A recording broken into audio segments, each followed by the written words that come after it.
There's a new batch of bugs in the Apple.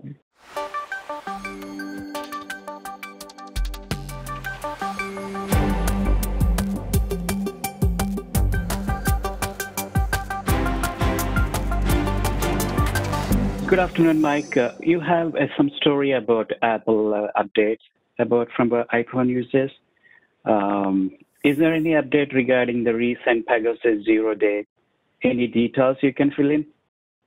Yeah, so Apple has issued a number of patches here recently. There's about 40 of them overall. Many of them were impacting the iPhones, although iPads and also Yosemite, I believe, OS was also impacted, as well as a few other platforms. But a large majority of them, in fact, impacted the iPhones in particular. Now, a lot of these are really severe flaws, and the details of these have been kept under wraps prior to a patch being developed because, the vendor was afraid that, presumably, they were concerned that a threat actor would utilize that information to start reversing and looking for specific kinds of vulnerabilities that they were trying to patch, which now that patches are available and details have been released, certainly there is going to be an expectation that threat actors out there are going to be working on end-day exploits for these issues and so on and so forth. So the most severe of these flaws does allow for arbitrary code execution with kernel or root privileges on the devices in question. And so Apple is recommending that folks update to 14.7 iOS and iPadOS as quickly as possible. Now, the challenging bit here is that the 0-day issue in Apple's iMessage feature, which is what is currently being exploited by the NSO group's Pegasus spyware, is apparently not getting updated as part of this. Now, the NSO group is an organization out of Israel that produces mobile device monitoring and tracking software, basically spyware, which they sell to government organizations, regimes, and law enforcement agencies around the world. And this, depending upon, your opinion on such things, can be ripe for potential for misuse. And certainly, these things have been used to target journalists and stuff like that, these types of spyware packages. And so there's a lot of concern about potential abuse and exploitation there, as well as the idea that organizations that produce these types of products are not engaging in responsible disclosure and are actually, hanging on to 0-day vulnerabilities that are, leading to them being able to generate revenue through their services.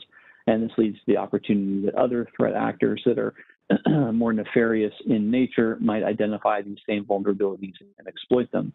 The iMessage issue in particular is interesting in that under certain conditions, iMessages received from individuals who are not on a person's contact list can actually execute attachments or other types of embeds that are in those messages without the interaction of the actual recipient of the message, which makes it a zero-click vulnerability, which leads to brute privilege escalation and complete compromise of the device and downloading of the spyware in question, which makes it very, very dangerous.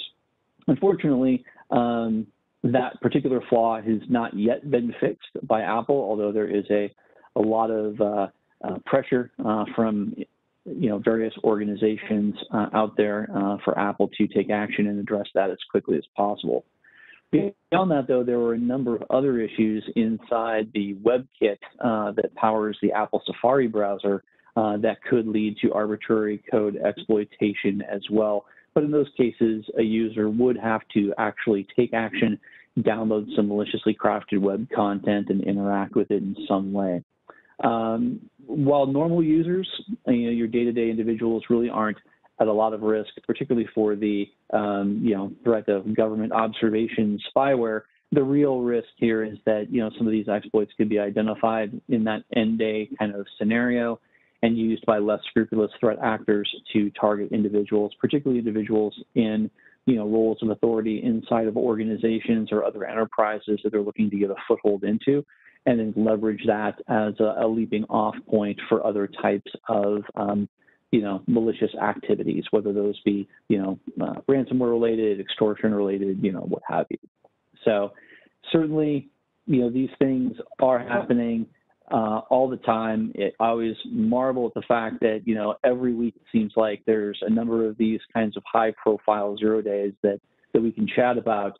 You need to stay on top of the patching and make sure that you get those Apple OS updates deployed sooner rather than later. Wow. Certainly, it's an interesting scenario right now, Mike. You said because of, I know basically iPhone, iOS related, but maybe 0 days have a premium value, right? Maybe is it one of the reasons folks out there holding on to that instead of doing the responsible disclosure to the Apple in this scenario? Maybe that's one of the contributing factors. What do you think?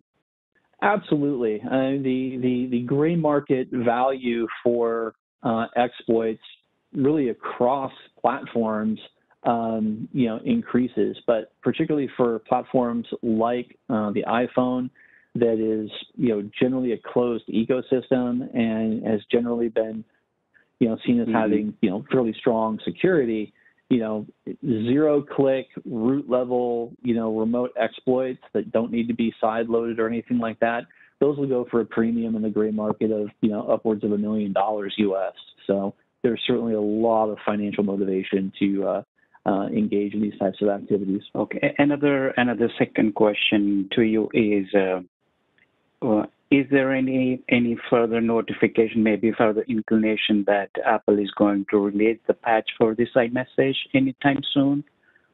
You said it's not been addressed at this time, right?